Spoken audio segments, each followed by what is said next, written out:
जोराने ठेचून मग त्याच्यावर त्याला फाशी द्यायला पाहिजे, ही माझी एकच इच्छा, तीव्र इच्छा आहे. हे सगळ्या भगिनींची, आपल्या सगळ्या मातांची, सगळ्या महिलांची ही जबाबदारी आहे. आपल्या मुलांना कुणाचे फोन येतात, आपली मुलगी 5 मिनिटं जाऊन कुठे निघून जाते, त्यावरती सगळ्यांनी लक्ष ठेवलं पाहिजे. मी सगळ्यांना हेच सांगू इच्छिते की प्रत्येक गोष्टीची सुरुवात ही आपल्यापासून करा. आपल्या मुलांना, आपल्या मुलींना. उरण येथील 22 वर्षीय यशश्री शिंदे तरुणीची अत्यंत क्रूर पद्धतीने हत्या करण्यात आल्याने राज्यात जोरदार उद्रेक व संतापाची लाट पसरली. काही दिवसांपूर्वीच नवी मुंबईतील अक्षता म्हात्रे या विवाहित महिलेची निर्घृण हत्या मंदिरातील पुजाऱ्यांनीच केली होती. त्यानंतर लग्नास नकार दिला म्हणून उरण न्हावे येथील तरुणीच्या डोक्यात लोखंडी रॉड घालण्यात आला होता. त्यामुळे महिलांवरील वाढत्या अत्याचाराने लोक संतप्त झाले असून मोठ्या प्रमाणात रस्त्यावर उतरत आहेत. त्याच अनुषंगाने मंगळवार दिनांक 30 जुलै रोजी रोहेकर जनता मोठ्या संख्येने रस्त्यावर उतरली आहे. यामध्ये महिलांचा मोठा सहभाग होता. मूकमोर्चाद्वारे या हत्याकांडाचा निषेध करण्यात आला. नराधमांवर कठोरात कठोर कारवाई करून त्यांना फाशीची शिक्षा द्या असे निवेदन तहसीलदारांना देण्यात आले. हा मूकमोर्चा रोहा शहरातील राम मारुती चौक, वीर सावरकर रोड, नगर परिषद चौक, रोहा एसटी स्टँड, तीनबत्ती नाका असा फिरला. कोणताही अनुचित प्रकार घडू नये म्हणून चोख पोलीस बंदोबस्त ठेवण्यात आला होता. व्यापाऱ्यांनी स्वयंस्फूर्तीने दुकाने बंद ठेवून रोहा शहरात बंद पाळला. एका विशिष्ट कार्यानिमित्ताने जर विचार केला तर आपल्याच घरात, आपल्याच कुटुंबात, आपल्याच लेकीपुढे ही झालेली हत्या आपण अगदी पाहण्यायोग्य नसताना सुद्धा आपल्याला ती पाहण्याची वेळ येते. त्याला कारण जर काय असेल तर आपलं हिंदू समाज अजूनही एकजुटीनं, एकसंघटनेने राहत नाही. आज आपण सारी विचार करायला गेलो, या मुखमोर्चाला सुरुवात झाल्यापासून आजूबाजूची सगळी मंडळी आपल्याकडे वेगळ्या पद्धतीने पाहतात. अरे आम्ही काही वेगळं करतोय का? आम्हाला हेच दाखवायचं आहे की या ठिकाणी आम्हाला जे झालेले अत्याचार असतील, जी हिंसा झालेली आहे आणि त्याच्या निषेधार्थ आम्ही काहीतरी करू इच्छितोय. आज तसा विचार केला तर एक सर्वसामान्य उदाहरण तुमच्या समोर ठेवायचं झालं तर असं असेल, एक गल्लीमध्ये कुत्रा एक ओरडतो, काय पाहतो माहिती नाही, पण तो ओरडला की त्याच्या आजूबाजूच्या सगळ्या गल्लीतले कुत्रे आपोआप ओरडायला लागतात. कळावं त्यांना सुद्धा, त्यांना कळतं की मी जरी काही पाहिलं नसेल पण ओरडणारा कोण आहे त्याच्या निमित्तानं का होईना बाकीचे सगळे ओरडायला लागतात. आज आम्ही या ठिकाणी निषेध व्यक्त करण्याच्या निमित्तानं जेव्हा मूकमोर्चा काढतोय, आजूबाजूची लोक आमचेच हिंदू बंधू भगिनी आहेत पण ते यामध्ये सामील झाले नाहीत.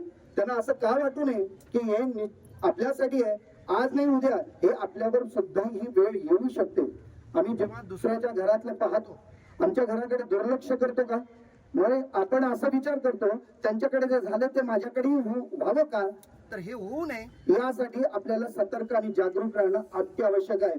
आज मी या वारकरी संप्रदायाच्या कोकण विभाग प्रांताच्या अध्यक्ष वतीनं मी या संपूर्ण या घटनेचा निषेध व्यक्त करतो.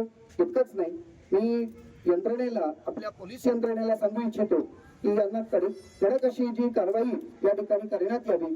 आणि जसं ताईंनी आता या दोन्ही महिलांनी त्याचा निषेध व्यक्त करताना वक्तव्य केलं की भर चौकात यांना शिक्षा करण्यात यावी, की त्यांना पाहिल्यानंतर दुसऱ्या कोणत्याही पुरुषाने, कुठल्याही मुलाने, कोणत्याही व्यक्तीनं हे कृत्य करू नये अशी त्यांनाही मानसिक भीती निर्माण झाली पाहिजे. किंवा आपल्या सर्वांच्या वतीनं या ठिकाणी मी पुन्हा एकदा त्यांना भावपूर्ण श्रद्धांजली वाहतो आणि आदरांजली वाहून मी आपल्या सर्वांना पुन्हा प्रेरित करतो की या घटना आज इथे थांबतील असं नाही, तर याच्याही पुढे कदाचित होण्याच्या शक्यतेकडे आपण लक्ष केंद्रित केलं पाहिजे आणि नेहमीच सतर्क राहिलं पाहिजे, हीच मी इच्छा व्यक्त करतो. धन्यवाद. जय श्रीराम. हमें जगना नहीं है, हम जागरूक नहीं है कि हम सोए हुए हैं. आखिर बात क्या है? क्यों इस प्रकार के आए दिन हम सुनते हैं, चाहे विज्ञापन के माध्यम से, चाहे टीवी, मोबाइल आदि के माध्यम से, रोज किसी न किसी लड़की के ऊपर इस प्रकार से दुराचार का व्यवहार हो रहा है. उसके लिए हम जग क्यों नहीं रहे? आखिर बात क्या है? क्यों हम ध्यान नहीं रख रहे?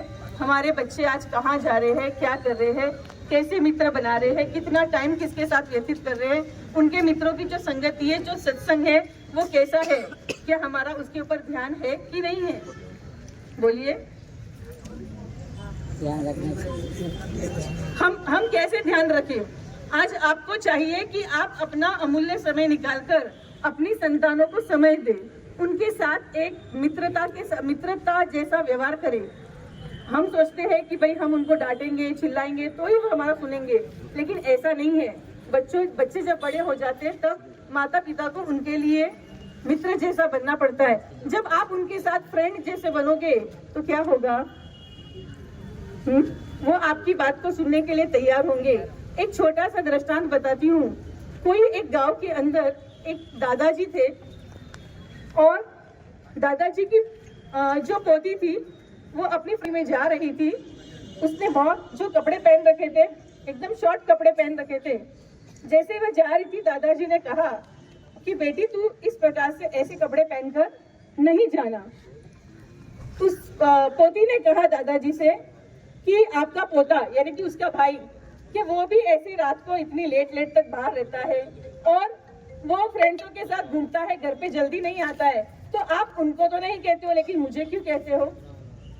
तब दादाजी ने अपनी पोती को अपने पास बुलाया और उससे कहा कि देख, लोहा जो होता है उसका स्थान कहाँ होता है? आप समझे? लोहा कहीं पर भी रख सकते हैं, उसके लिए कोई पर्टिकुलर स्थान नहीं चाहिए। वो कहीं पर भी रहेगा तो भी उसकी कोई वैल्यू नहीं है। लेकिन बेटा तू क्या है? सुवर्ण है, तू सोने की जैसी है, तो तुझे कहाँ रखना पड़ेगा? तू चुप कर रहेगी, तू सुरक्षित रहेगी तो क्या होगा? कि तेरी रक्षा होगी। होती दादा उरणमध्ये झालेल्या यशस्वी ताई शिंदे आपल्या तिच्यावरती जो क्रूर हत्या झाला, त्या नराधमाच्या त्याच्या ज्या आपल्या भावना आहेत त्या आपण व्यक्त करण्यासाठी ते जमलेलो आहोत। तीव्र भावना आहेत सगळ्यांच्यात। त्याने ज्या पद्धतीने तिच्यावरती वार केलेले आहेत, सगळ्यांच्याच तोंडातून इतके कठोर शब्द येतात की त्याला अशी फाशी सुद्धा अशी नाही दिली पाहिजे, त्याला चौकामध्ये भर चौकामध्ये मारून चौरंगावर फाशीला द्यायला पाहिजे, ही सगळ्यांची इच्छा आहे। पण मला सगळ्यांना सांगायचं आहे की आत्ताच आपल्या ताईंनी सांगितलं आपल्याला की आपण मुलांचे पासवर्ड तर राहू द्या, पण आपण आपल्या मुलांसोबत संवाद किती करतोय? आपला संवाद, आपली मुलं कुठे जातात, कुठले मित्र आहेत, कुठले मित्र आपले घरापर्यंत येतात, कोण घरापर्यंत आला पाहिजे, कोणी दाराच्या बाहेर राहिलं पाहिजे, हे सगळ्या बहिणींची, आपल्या सगळ्या मातांची, सगळ्या महिलांची ही जबाबदारी आहे। आपल्या मुलांना कुणाचे फोन येतात, आपली मुलगी 5 मिनिटं सांगून कुठे निघून जाते, यावरती सगळ्यांनी लक्ष ठेवलं पाहिजे। आपण म्हणतो ना की घरातला कचरा साफ पहिले स्वतःहून करायचा आणि मग बाहेरची, म्हणजे सुरुवात जी असते ती आपल्यापासून करायची असते। मी ही सगळ्यांना हेच सांगू इच्छिते की प्रत्येक गोष्टीची सुरुवात ही आपल्यापासून करा। आपल्या मुलांना, आपल्या मुलींना त्याला दगडाने ठेचून मग त्याला फाशी द्यायला पाहिजे, ही माझी एकच इच्छा, तीव्र इच्छा आहे। या निमित्ताने मी सांगू इच्छिते पोलीस प्रशासनाला पण की खरं तर हा मुका मोर्चा सगळ्या गोष्टींचा विचार करून काढण्यात आला, पण हा मुका मोर्चा खरं नाही व्हायला पाहिजे होता, कारण यामधूनच सगळ्यांच्या भावना व्यक्त करण्याची ही एकच वेळ असते। पण ही वेळ ठीक आहे, मला एक संधी दिली बोलण्याची, ही मी सगळ्यांच्या वतीने बोलून या माझ्या भावना मी व्यक्त केलेल्या आहेत। धन्यवाद। शिवसत्ता टाइम्ससाठी अक्षय जाधव, रोहा। धडक बेधडक वृत्त देणाऱ्या आपल्या शिवसत्ता टाइम्स न्यूज चॅनलला लाल बटन दाबून सबस्क्राईब करा आणि बेल आयकॉनला क्लिक करायला विसरू नका।